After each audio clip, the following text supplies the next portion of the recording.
Hey everyone, it's Gina. This is Seer Sessions. Today I'm sharing with you a recording of a session that I did where I was the client. The hypnotist is Julie. You can find Julie's links in the show notes. Julie also has a podcast with Steph. Steph has been my hypnotist in the past few sessions on this podcast that I've shared. I asked Julie to help me with this one because I wanted to explore the connection between consciousness, beliefs, and how that helps or holds us back when it comes to creating things, manifesting things in our lives. I really just wanted to understand more about the connection of these things, how I can see them in a way that will help me even more so be able to direct that energy in my life and use it more consciously. I'm coming out of a period of time of a slow unveiling over the past several years of just how many limiting beliefs I have. And all beliefs are limiting, but when I say limiting beliefs, what I mean is how many beliefs I still have that are in direct opposition of the things I want. The things I even say that I'm actively working toward. I wanted to take those questions that I have about beliefs and then what we make out of this life and how does that intersect with consciousness and everything else we've discussed. I wanted to know what we could understand on kind of a greater collective level about how thought patterns, emotions, how they can block us. And then I wanted to leave plenty of room just for organic questions based on how these sessions have been going.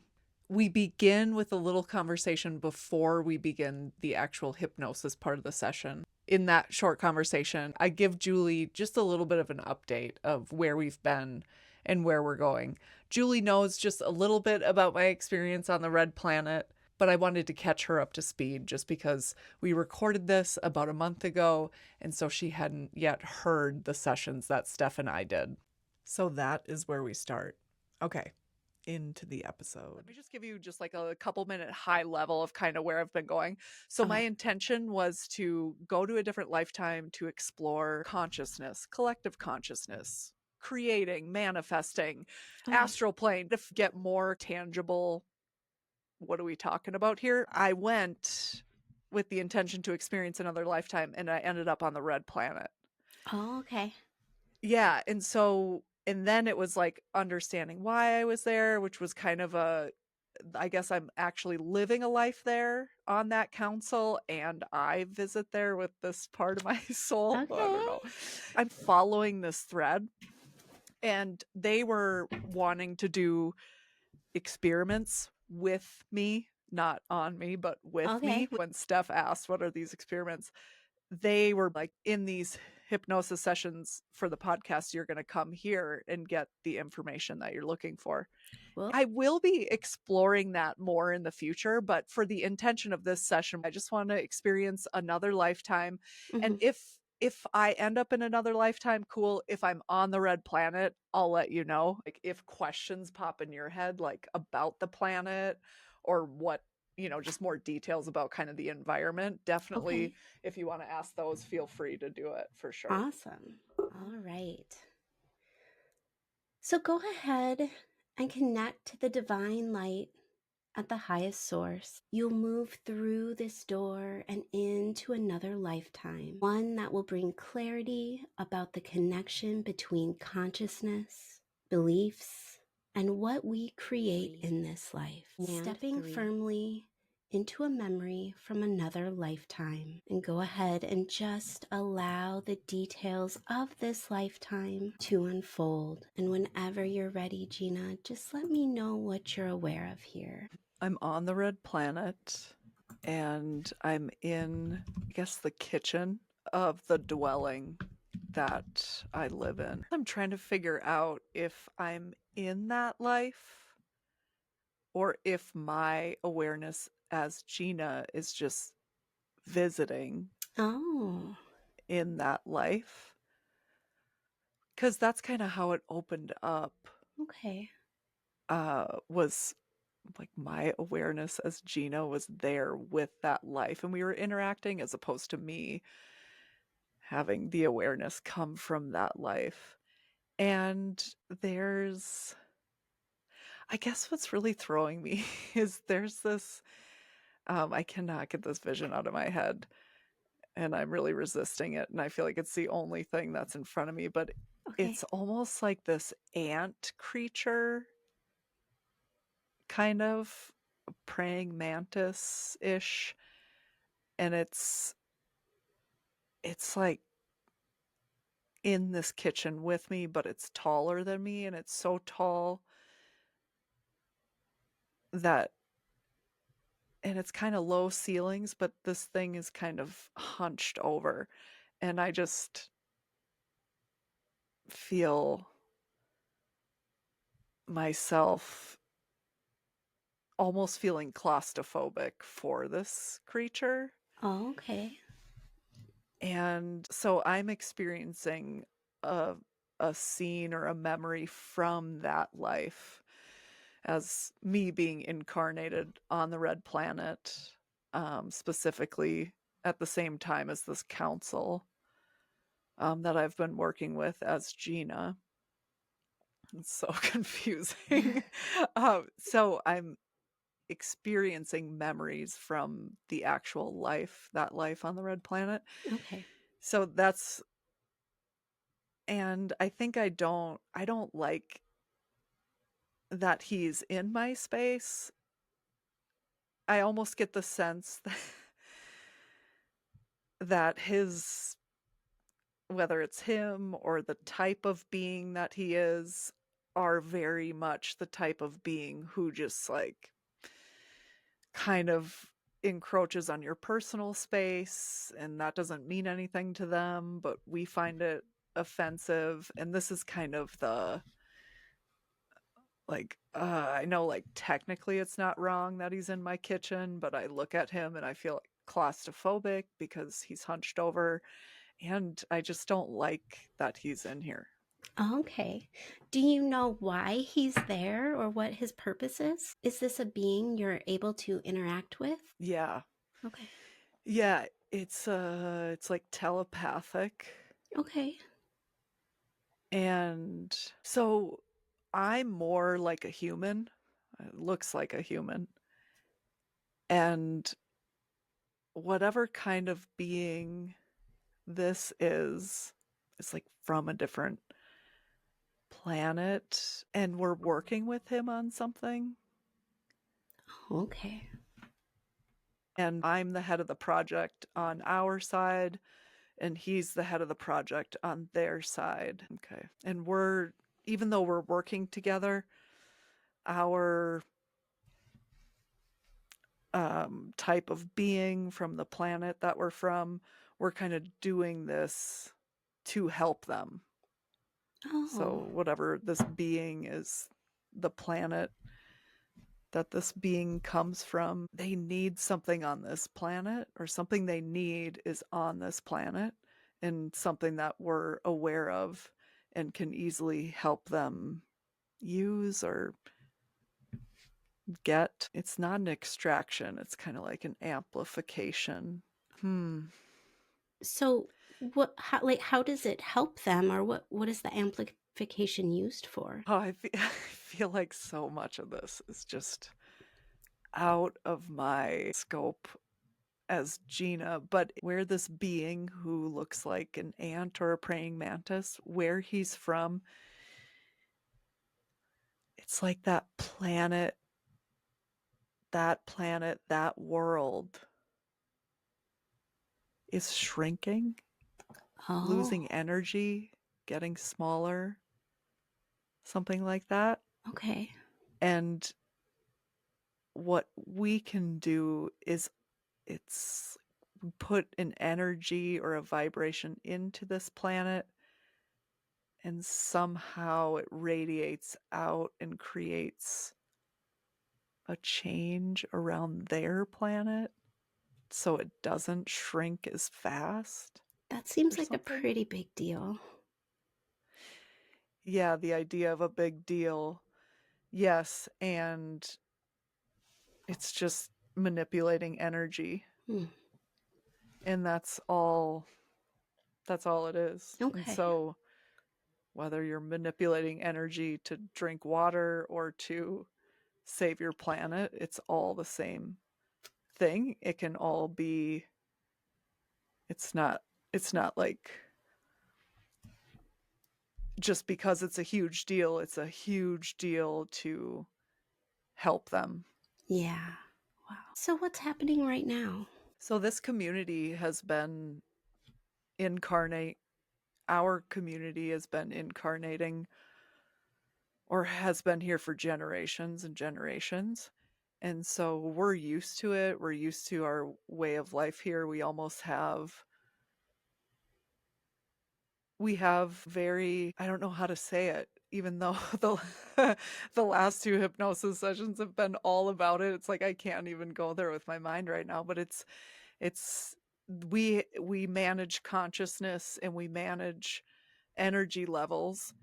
And so all of that is normal to us, but because we've been living under this intense little community with limited resources and things could go wrong very quickly, whether it's one person creating a problem for everyone else.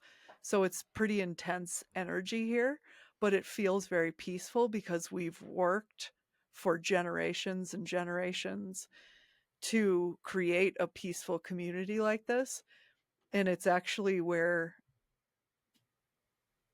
we take a lot of this community consciousness, balancing energy information from this planet, and we take that information back to our original home planet where we come from, and they use it on a global scale there. And so it's almost, not only is the work we're doing super important, but and so we need to stay safe and keep our resources and get along and not create a lot of drama and energy explosions. Um, we're just indoctrinated in that way. It's like in our DNA. It's just how we live. It's who we are. And he is here. This praying mantis like dude is here for the first time, and he's grateful to be here. And he's doing a lot of work, but he does not like being on a planet in the middle of nowhere. I mean, it's as if you were used to living in New York City and you were put in a town of 300 people in the middle of Iowa. That's how he feels. He not only is passionate about the work and really wants to do the work, but on top of that, he doesn't stop working because the thought of like being idle here, the thought of just being idle, he feels like he's going insane. Oh. And so I'm giving him compassion. He's in my living space, which living spaces here are very sacred, similar to Earth, I guess, in the sense of you can't just come and go. But he's just, I don't know what his regular life is, but he doesn't really get that. So I'm giving him compassion on that. Also knowing that he's probably mentally struggling being here, even if he's not consciously aware of it. And so he's, wanting to basically keep working. Like he's continuing the workday. Oh. And I'm trying to, normally I would be like fixing myself something to eat and relaxing, but he wants to keep working. And so I'm giving him compassion, but in the back of my mind, I wish he wasn't here.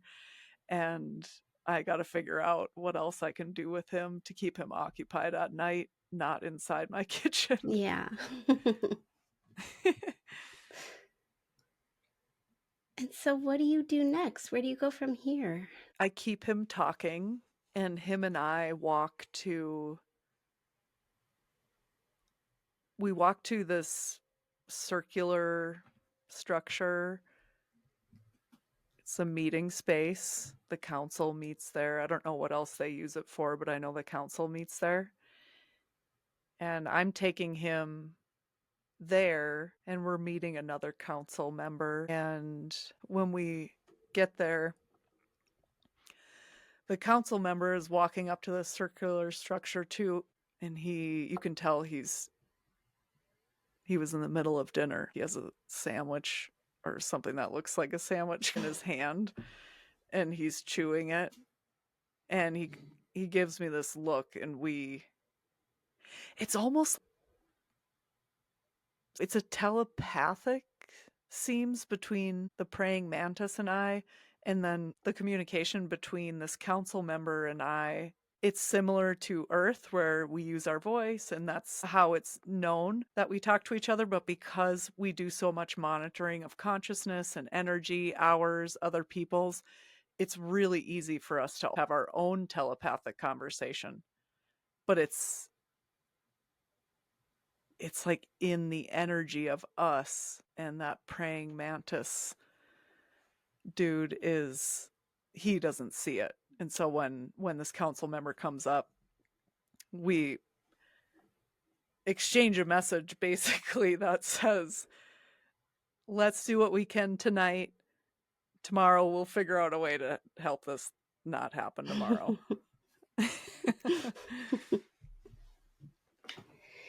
And so, with that telepathic communication, does this mantis being sense or know how the two of you are feeling right now? He could, but I don't know if he wants to or not. I get the sense that it's not even a conscious decision. He's so focused on the work and getting it done. There could be a radio on in the background, but he doesn't even hear it because he's so focused on something else. Makes sense. And so, where do you go from here? Is there more to explore here before we get into your questions? So this scene kind of went forward, Okay. and we somehow wrapped it up. I'm not sure what the details are, but we somehow wrapped it up. And someone else who's working on the project too came to meet us after a while, and then take this praying mantis dude back to where he's staying, and basically not tuck him in, but just to get him to try to get him to relax. Show him a little Oh, and hospitality. that's what that, yeah, actually, yeah, it is, because I don't get the sense this is the first time something like this has happened. Like, people Oh, come here and kind of freak out about the intensity of it, the smallness of it, and so there's actually someone in the community who that is kind of their job, like, to help oh. someone in that space. So that's who took them. And now it's just this council member and me in that life. My name's, it starts with an A, I think. Um, and they're like, "Yep, we're ready for your questions." Okay. And so, what can you know about thoughts, thought patterns, emotions, and moods, and how these can affect the life that you create?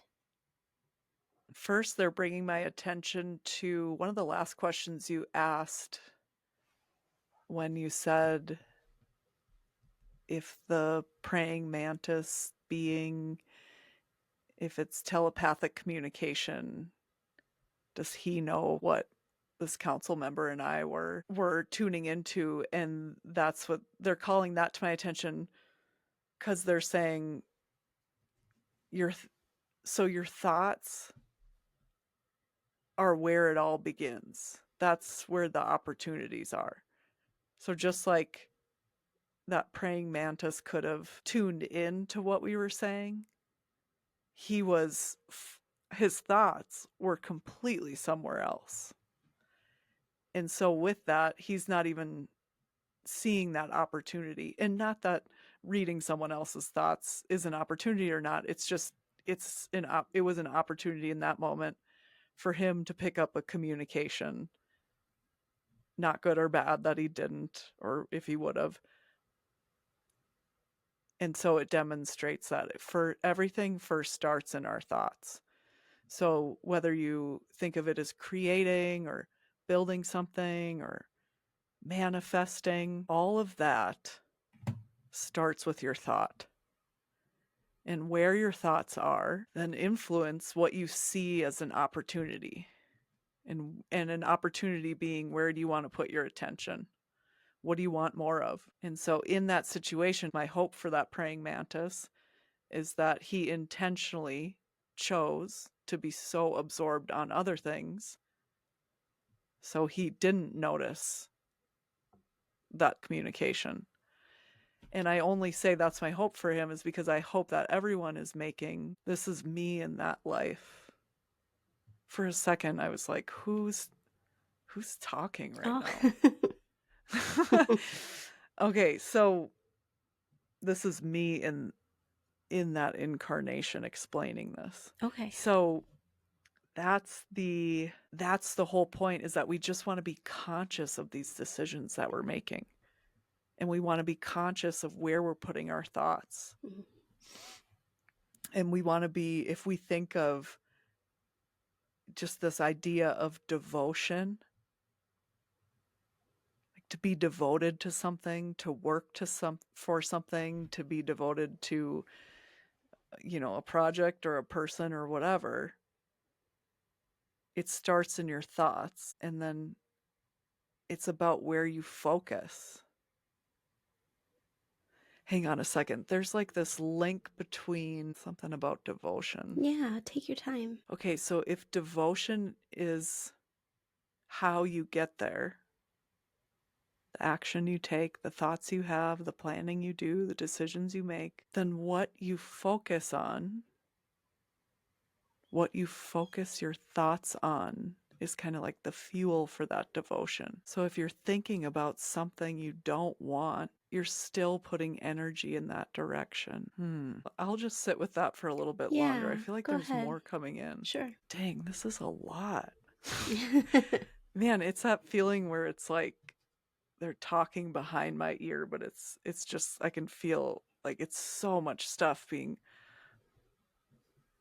put in my mind. So I guess, yeah, I don't remember exactly the first question, but it all starts in your thoughts. It is your thoughts. That's where it starts. Mhm. And your thoughts are what you're aware of. And what you're aware of is what you're choosing to focus on. And your perception, how you see the world, everything that's happened to you in the past, all of those things are opportunities, directions we can go in. So is someone going to think a thought over and over that puts them in the victimhood, puts them in a place where they can't do anything? Or does someone want to put themselves in the thoughts, in the beliefs of, no matter what's happening externally, I will choose what I do and how I feel? That's an empowered place to be, but you don't have to be there. You can do whatever you want. But the idea of manifesting, creating, building something, or making any change in your life, if you're not examining your thoughts about it, there's a good chance you're not going to get there. Mhm. And not only your thoughts about it as you're moving toward it, figuring out what's working, what doesn't, figuring out what do you need to focus on in order to get there? What kind of energy do you need to cultivate in your life to get there? And where oftentimes we just see this end goal and then in a really slow way try to reverse engineer the tiny steps to get there. And even though that might be a part of it, it's a small part of it. The biggest part of getting to where we need to go is being clear on where we're going and figuring out who we need to be, how we need to feel to get there, and embody that over and over and over. And it'll be hard to change your thoughts. Our thoughts can be the most difficult things to change. But once you do it, you can't undo it, which is pretty cool. Yeah. So, what you're saying, um, a little bit ago, you had mentioned something about decision making, and I kept having this thought repeat in my mind about the concept of decisions being choiceless. And my understanding of what that means is that when we're putting our energy towards something and it comes, maybe we're buying a house or buying a car, something big where we have to make a decision, everything should line up for us and align so that the decision becomes choiceless. So when we find the house or find the car or whatever it is, there's no decision to be made because it's choiceless. And so this is something I read in a book recently, and I'm just wondering, how does that fit in to what you're saying with the thoughts and the thought patterns and emotions and the moods? Yeah, it's a good distinction. And in that, you have to be looking for signs, for affirmation. Mm, You have to know what you want. If you don't know what you want, it shows yeah. up at your doorstep. How do you know? Yeah. And it seems like, oh, I'll know it when I get it. But how often do we get something and yes, should we take this job or not? Should you end this relationship or not? And we feel like there's a choice to be made and options to be weighed. Yeah, and what she is, yeah, sorry, I just had to pause there because Yeah. I keep thinking, who's talking here? Is it Okay. me or her? It's her talking. Okay. Okay. If you're clear and you know exactly what you want, which most people don't get that clear because they're afraid to be disappointed, Right. Gina included. So if you know exactly what you want, you're thinking about it, you're looking for it. So when it comes in front of you, it is choiceless. Heck yeah. You don't have to weigh options. Like you know exactly what to do because you already asked for this. You said you wanted that kind of job with that kind of pay and those kind of hours and that kind of schedule. You said you wanted a person like that. You said you wanted whatever. And that's what it is. But if you don't know what you want and you're looking all over and you're scattered and on earth we're scrolling, seeing what everybody else wants or whatever, and it's like, I don't know, should I want that? Should I feel bad for not wanting that? And that it's like this quiet stillness in your mind until you know what you want crystal clear and then look for it. Look for small signs of it, create more of it in your life. You want to feel a certain way in your job, but you don't have a job that makes you feel that way. Can you feel that way for any reason in your current job? Can you feel that way for any reason in your life, even outside of that job? You can get clear about, external things. You can get clear about how you want to feel. It's just about getting clear and then looking for it, being it, putting things in your life that help push you in that direction. Love it. All right. Do you hold any beliefs or thought patterns that block you from what you want most? And if so, how can you get around these? She's like, well, I don't have any, but Gina, Oh, I have woken up so much to so many limiting beliefs I used to have. And on some level, all beliefs are limiting. Again, just know how they're limiting you, where they're pushing you. Make the conscious choice. As Gina, I've worked so hard on it, and I don't know if I'd ever believe I'm done. It was really surprising as I edit these episodes for the podcast how much just simply editing these podcast episodes I still see so many limiting beliefs. And as Gina, that's a bummer cuz to see that, but I'm glad to see it. But then it's kind of a bummer too cuz it's like, well, fuck, this is public. um, but it's easy, I guess, for me to compartmentalize that. but I still see it. And so what she is saying is that beliefs are always limiting, which I've heard before. And she's reinforcing that. And then she said, so just look for the belief. It also, if you're trying to create change in your life, look for beliefs that keep you where you are, even if they seem valid, even if you don't think you'll ever be able to change them. You're not smart enough, rich enough, whatever enough. So just becoming aware of that, knowing that based on all our experiences that we have, our beliefs can shift and change every day. And it's not that we have to be looking for problems, but when we want to shift and change things in our life or in our behavior or how we feel on the inside, that's one way that you can do that is in your thoughts. Notice every belief, whether it seems valid or not, that keeps you where you are. So even if you think of the I'm not smart enough to get that job, get that person, have that experience, whatever. It doesn't matter where you went to school or how early you dropped out, how bad your grades are before. If you want that thing that's on the other side of what you value or assess as smart, that's a limiting belief. You don't think you're smart. And it sounds so small and like a no-brainer, but that's literally where it starts. That's the seed to more thoughts and actions and devotion that leads to the life that gets created. Yeah. Yeah. And then the more awake you become to it, the more you'll see how your beliefs limit you.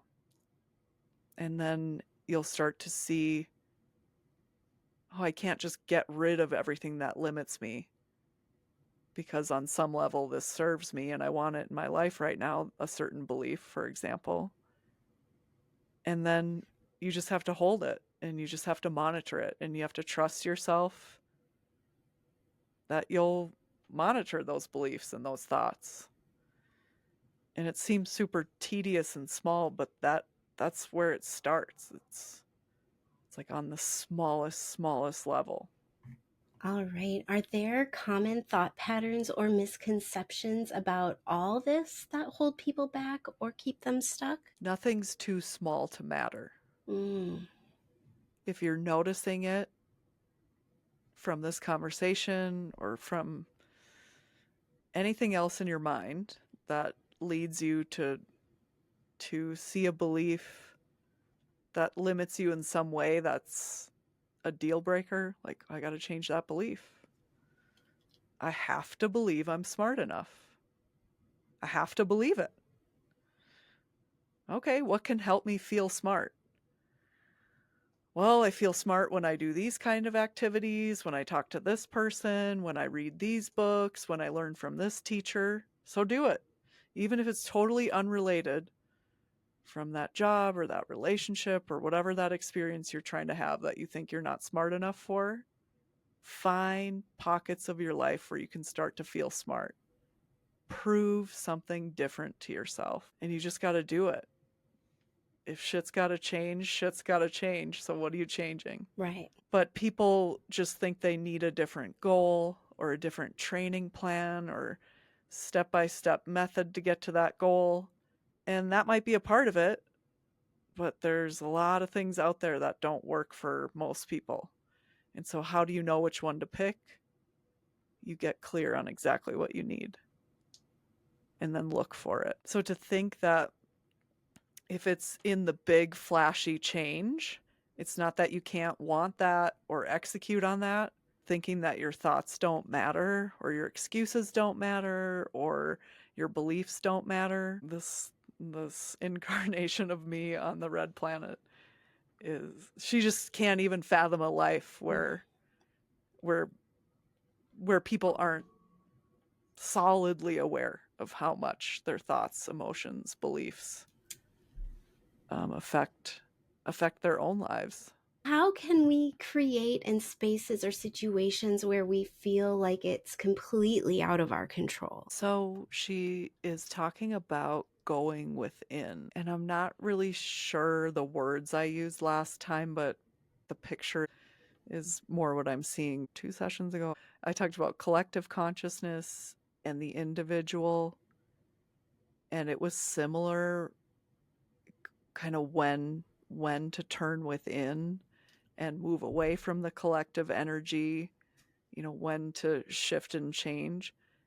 And this is similar. That's The collective, to continue that conversation, collective consciousness, it could be collective between Julie and I right now. It could be collective between the state of Arizona and me, in a situation where, because in life we get inside of situations where, fair or unfair, just or not, where we are held back or kept down or offenses are made against us. And even in those spaces, though, we have the opportunity to cultivate a different story on the inside.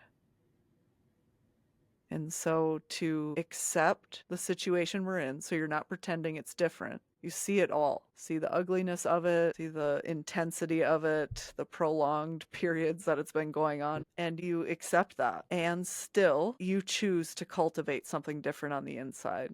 Whether you focus on your breath and slow down your heart rate a little bit. Maybe you're some kind of master who can blink their eyes closed and pretend like they're somewhere completely different and feel, love, compassion, power inside their body. But it's about accepting that totally, seeing what's going on, and in that moment, choosing how you want to react to it. How are you going to use this energy to be who you're becoming? How are you going to use this dynamic to create what you're creating? How can you use this feeling of oppression or jadedness or whatever? How can you use it to create more of the life you came here to create? And that's the power we have in each moment. That's like the God part of us, the creator part of us. We can always create a new experience, even within ourselves. We can always think of a memory that feels good and feel a little bit better. And that's not to say to numb out or disconnect or avoid what's going on. Nope, you know exactly what's going on, and still you can hold that and you can still feel other ways that help you use that energy for something better in your life. Whether that's a fight to that oppression or to move away from it, whatever, and only you will know. And hopefully it's choiceless, because yeah, hopefully you have a clear vision of where you're going. Knowing that we can do that, knowing that doing that would make our lives better, does not mean that we should just expect everyone to do it and then treat people shitty or continue to oppress people or uphold norms or laws that exclude people and intentionally make their life more difficult. We should still express care and compassion and foresight into the future and sustainable action, even though we know everyone has their individual responsibility to choose how they want to feel. absolutely. To accept it is also an expansion. It's wisdom. Mm, It's being able to totally see it and not be ruined by it, totally see it, feel the emotion and not be clouded by it. Choose your next response instead of just being triggered. It's huge. And then another thing she's kind of outlining along that same path is to go even farther, not to judge someone. Do I think they're putting in the work or not? Nope. That's a waste of energy. And it's an extra burden on them, which seems like maybe they don't need. And instead, just read the energetics of the situation. Not my judgment on it, but, oh, this person isn't going to help themselves. Okay, what help am I going to give them? I clearly state that, clearly make that decision, and then I do the thing and I leave. And I don't have to feel bad. I already made my choice. I don't have to worry if they're doing enough or not doing enough. Is it worthy of my help or not? I'm making that choice, and it's easier to do that because I'm not judging them. Ooh, yeah. And if I'm not judging them, I'm not going to judge myself. Like when we Mm. release that judgment, we release it on ourselves too. And it's a form of self-love too. Yes, yes, Julie. And you taught me that Mm-hmm. loving someone, you cannot even fathom it. Mm-hmm. The first step is withholding judgment. Yes, And I think about that all the I time. do Yeah. too. So, how do beliefs alter what we create? Okay, like this. So beliefs alter what I create. Here's a metaphor or an example of it. If I were going to teach someone something, say I'm going to create the way I'm teaching it, I'm going to create the process for me to teach them how to do it. What I believe they're capable of will drastically change what I create. So, say there was a group of people in need, whatever that is, a group of people in need. Say my creation was going to help them. What I believe they're capable of will greatly inform what I create. Do I look down on these people and think they're dumb because they're in need? I'm going to create something that helps them, but that's about it. Like gets them just a little bit, gets them just dinner, gets them just a bed for the night. But if I believed the people in a group that all had a common need were capable of so much, that their potential was unlimited, that like sure maybe they don't have these skill sets, but maybe someone's going to write a story or get an idea for an invention that would change the world. So if I was creating for a group in need, if I believed unlimited potential, sky's the limit, who knows what kind of gifts these people have, I'm going to create a different path for them. And so it's not that one is better than the other. People need a bed tonight. People need dinner tonight. That's good and we need it. But then there's also this, there's more that could be done. And it's not that one, it's not about this example. It's not that one is better than the other or a comment on programs like that. Gina, I have no idea on any of that. Like if you thought someone wasn't capable of much, you would create differently than if you thought, whoa, these are fertile minds and how can we grow them and what can we do with them and how can we figure out what their gifts are. Those two different beliefs are going to create something completely different. It goes back to what do you want? Figure out clearly what you want. And then any belief that keeps you where you are and not headed to where you're going needs to be assessed and pulled out, shifted, transmuted, change that energy, change that belief, start creating new experiences that make you believe other things.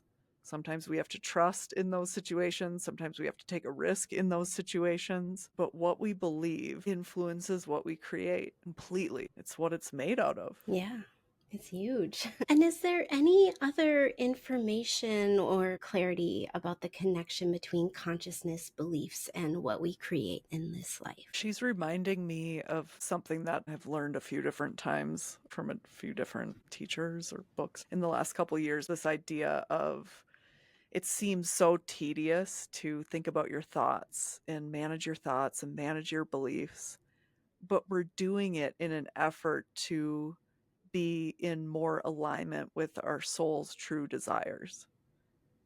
And that's never a waste of time. It's never work that's wasted. Once it's complete, a lot of times it's a lot easier to execute for the rest of your life. she was saying it can seem like such a bummer when you're first starting out on that, or when you're on a part of your journey like I'm on right now, where I'm seeing, because I'm editing these podcast episodes, how many limiting beliefs I still have, and all of that. And she is saying it seems like tedious work, but it gets easier. It'll make your life exponentially better. And then she is reminding me one of my goals in this life is to consciously ascend out of my body when I'm super old. And I would like that to be a great experience, and everything I believe to be true of what happens when the soul leaves the body. It's just the moment you think about it, you're there, because you are pure consciousness, you are pure energy. All you have is your thoughts, your consciousness, your awareness. But the difference is that when you're on Earth is moving so slow. Everything's happening all at once. Earth is slowed down. We experience a past, a future, a present, and it takes so long. We set a vision, and it takes so long, so much hard work to get to that vision. But the beautiful thing is that when we leave these bodies in this earth plane, the moment we think of something, we're there. The moment we think of something else, we're there. It takes so much work to slow that down. So being on earth is such a gift. We have time to see changes unfold into something we don't want. We can see these steps unfold in front of us in our mind's eye before we get there, and we can change our thoughts, and we can change our beliefs, and we can change that course a little bit. And so anytime you're thinking about thoughts are too small, this is so boring, why do we have to do it? Know that it's a gift to be able to make those changes. It's a gift to see those things coming. It's a gift to feel anticipation when we are building something new. And remember that, because when we leave this body, I mean, as Gina, as I would describe it, it's similar feeling as when I pull up the explore page on Instagram. It's just like, I don't even know why I came here, but yeah, I want to see these before and after pictures. you know, and I can't stop. And it's just like from one to the next to the next. And it's similar to that, where it's so easy for your brain to just flip and switch, or you're not your brain, but your awareness, your consciousness, to flip and switch and move, that to hone that ability to change your beliefs, to understand your thoughts, and to even quiet your thoughts is not only going to make a life on earth better, but as Gina believes, which is what the advice is for, is that is what's going to make an after death experience even more brilliant. Beautiful. It's like, oh, and then she was like, and create a plan for what do you want to happen when your soul leaves your body? I was like, oh, I gotta have to create that plan. And now I'll count from 5 to 1, and with each number, you'll become more aware of the present moment. And 1, awake, refreshed, and ready for the next part of your day. I loved the little glimpse into her life in that praying mantis being. Yeah, I was like super into it the moment you mentioned that guy. You know, when you're in session and you think, no, we're not gonna go Yeah, there. yeah, And he just would not leave. I'm like, for real? You're yeah, here? Okay. But that was interesting as Gina to experience that, because she was experiencing some frustration with yeah. him, but the way it registered in her body was so small. It was Oh, almost just like just clocking a speeding car. But she had so much compassion yeah, for just someone who is not on that planet. And even though she has been trained there and raised, in this lineage of people, it comes so naturally to her. And my gripe as Gina is that a lot of people just don't even see their gifts. yeah, And so in that, they miss out on them.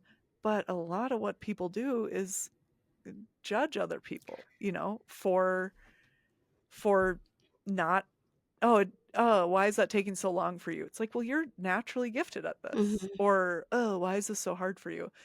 And it was like she had full understanding of her gifts and could see that that's just not an opportunity in this being right now. So I'm not going to judge them. Yeah. Yeah, full Full acceptance. acceptance. Yeah. That's awesome.